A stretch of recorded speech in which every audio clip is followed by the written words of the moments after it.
ajeng pinjo saiki wis ra kelingan pite bringe gare mbok apusi awakku yo nganti kering klaras godhong gedang sing tak gagas saiki wis ra kelingan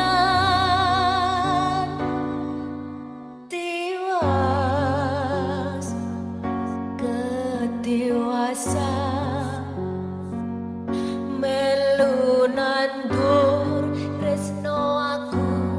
ra keduman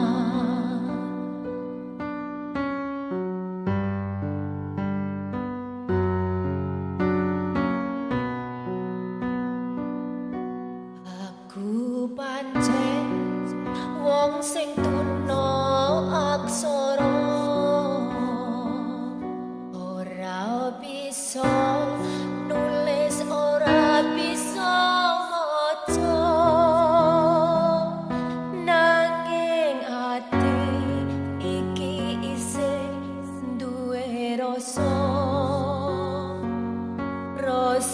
tresno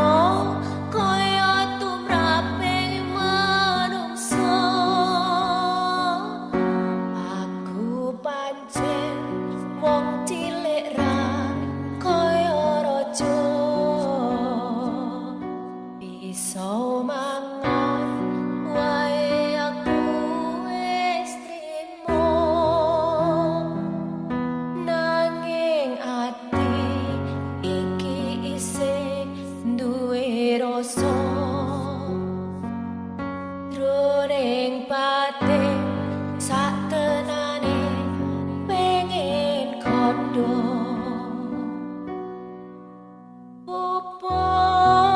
pupus godhong gedang ajeng pinjo saiki wis ra kelingan pite bringe gare mbok apusi awakku yo nganti kering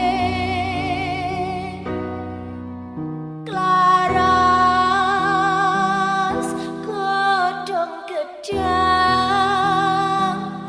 sing tak gagas saiki wis ra kelingan tiwas kedewasaan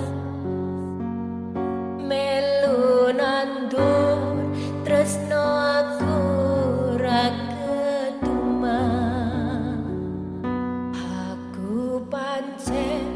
wong cilik ra kaya raja bisa mangan wae aku wis trimo nanging ati iki isih duwe rasa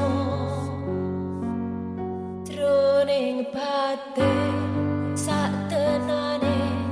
pengen kondo